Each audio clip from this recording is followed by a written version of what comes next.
الحمدللہ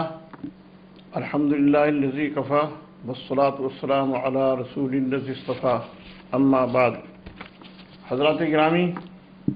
بعض ملکوں میں کل عید منائی جائے گی اتوار کے روز، اور بعض ملکوں میں پیر کے روز عید منائی جائے گی۔ محترم ناظرین و سامعین، ہماری زندگی میں، بلکہ میں سمجھتا ہوں شاید 1450 سال کی اسلامی تاریخ میں یہ پہلی عید الفطر ہے جب دنیا کے بیشتر حصے میں لوگ عیدگاہ میں اور مسجدوں میں نماز عید ادا نہیں کر سکیں گے۔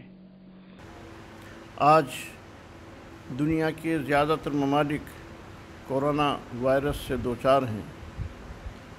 یہ وبا بہت سارے مسائل اور چیلنجز کو لے کر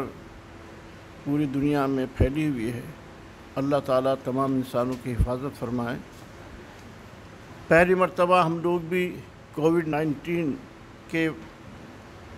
پس منظر میں عید الفطر منانے جا رہے ہیں۔ اس سلسلے میں مجھے چند باتیں آپ کے سامنے پیش کرنا ہے۔ ہندوستان میں بھی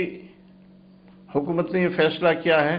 کہ عیدگاہ میں یا مسجدوں میں نماز عید عام لوگ ادا نہ کریں، بس زیادہ سے زیادہ 4 لوگ مسجد میں یا عیدگاہ میں نماز ادا کریں، باقی لوگ اپنے گھروں پر نمازیں پڑھیں۔ اگر ایسا ہو جاتا تو بہتر ہوتا کہ علماء، ہمارے سیاسی قائدین، ہمارے سماجی ذمہ داران،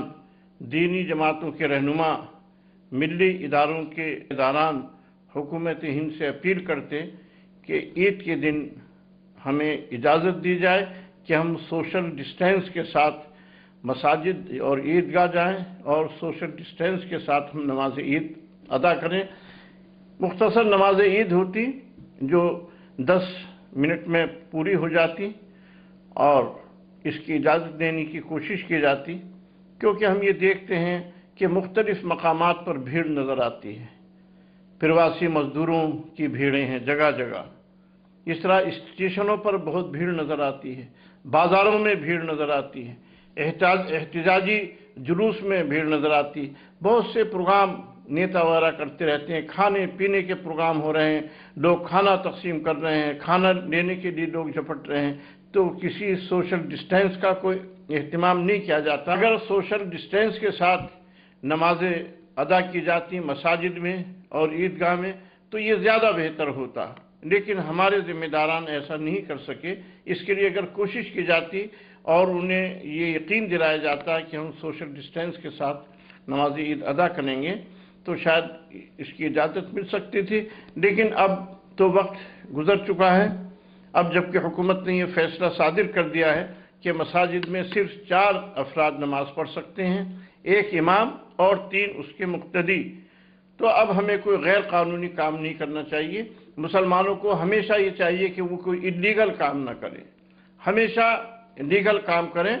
اگر وہ توحید کے منافی نہ ہو تو ہمیں کوشش یہ کرنا ہے کہ کسی بھی مسجد میں یا عیدگاہ میں 4 سے زیادہ لوگ اکٹھا نہ ہوں،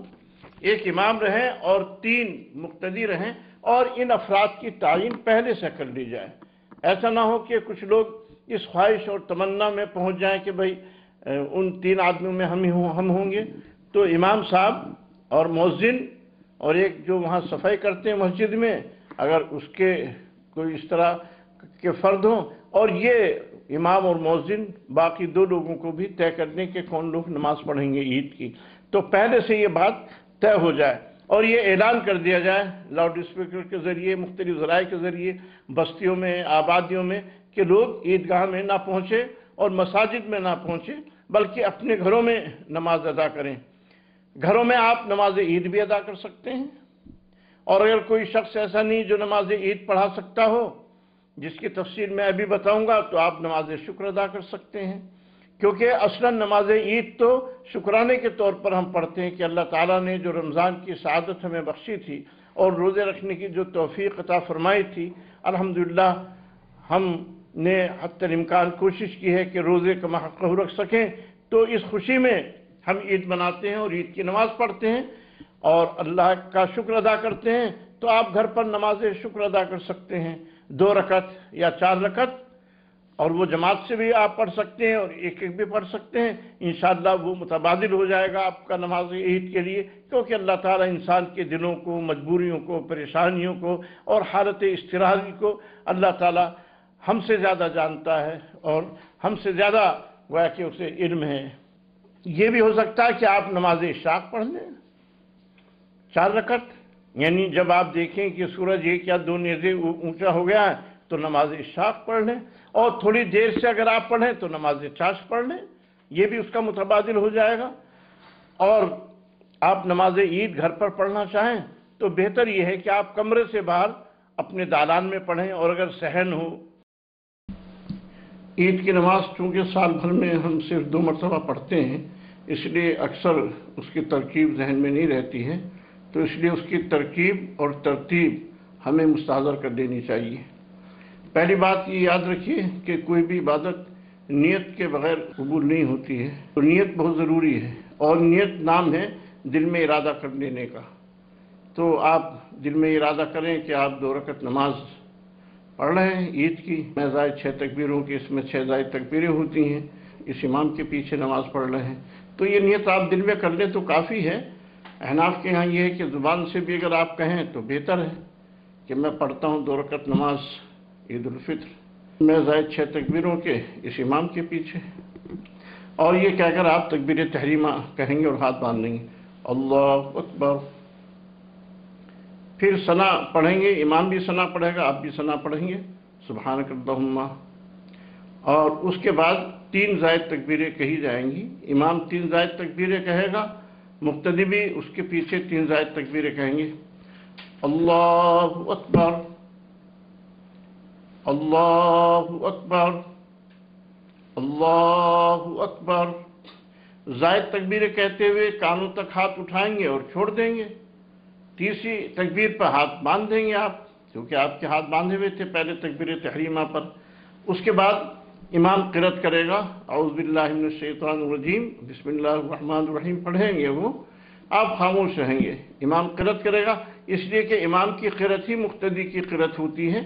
امام سورہ فاتحہ پڑھیں گے، اس کے بعد ایک سورت ملائیں گے، پھر رکوع اور سجدہ کریں گے جیسا کہ عام نمازوں میں کرتے ہیں، پھر کھڑے ہو جائیں گے۔ اس کے بعد امام قرأت کریں گے، اب انہیں تعوذ پڑھنا ضروری نہیں ہے، وہ سورہ فاتحہ پڑھیں گے، ایک سورت پڑھیں گے کوئی سی بھی، یا سورت کا کوئی حصہ پڑھیں گے، اس کے بعد وہ 3 زائد تکبیریں کہی جائیں گی، اور تکبیر کہتے ہوئے آپ ہاتھ اٹھائیں گے اور پھر ہاتھ چھوڑ دیں گے، اللہ اکبر، اللہ اکبر، اللہ اکبر۔ یہ 3 زائد تکبیریں ہو گئی ہیں۔ اب چوتھی تکبیر امام کہے گا رکوع میں جانے کے لیے، اور آپ بھی تکبیریں کہیں گے، اللہ اکبر، یہ کہہ کر امام رکوع میں جائے گا، آپ بھی رکوع میں جائیں گے۔ یہ بات یاد رکھیے کہ امام زور سے تکبیریں کہے گا تاکہ آپ سنیں، اور آپ آہستہ سے تکبیر کہیں گے اس لیے کہ آپ کو کسی کو سنانا نہیں ہے۔ اس کے بعد رکوع کریں گے، 2 سجدے کریں گے، اور پھر آپ بیٹھیں گے، قائد اخیرہ ہوگا، تشہد پڑھیں گے، درود پڑھیں گے اور مصنون دعا پڑھیں گے اور سلام پھیر دیں گے۔ یہ آپ کی نماز ہو گئی۔ امام خطبہ دے گا، اس کے بعد جیسا کہ میں نے بتایا پہلا خطبہ ہوگا، اس کے بعد امام تھوڑی دیر بیٹھے گا، اس میں آپ کوئی بھی دعا مانگ سکتے ہیں، پھر امام دوسرا خطبہ دے گا، اور خطبہ امام اگر زبانی نہیں دے سکتا دیکھ کر پڑھے گا، دیکھ کر بھی نہیں پڑھ سکتا تو پھر پہلے خطبے میں سورہ فاتحہ پڑھ لیں، دوسرے خطبے میں درود شریف پڑھ لیں، اور کچھ بھی اگر نہیں یاد ہے تو الحمدللہ رب العالمین، الحمدللہ، یہ کافی ہے اتنا بھی۔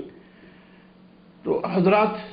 ہم اس بات کا اہتمام کریں کہ نماز اپنے گھروں پر پڑھیں اور زیادہ بھیڑ بھڑاکا نہ کریں، اس سے پورا گویا کہ اجتناب کریں، پرہیز کریں، بھیڑ بھڑاکا بالکل نہ ہو۔ وآخر دعوانا ان الحمدللہ رب العالمین۔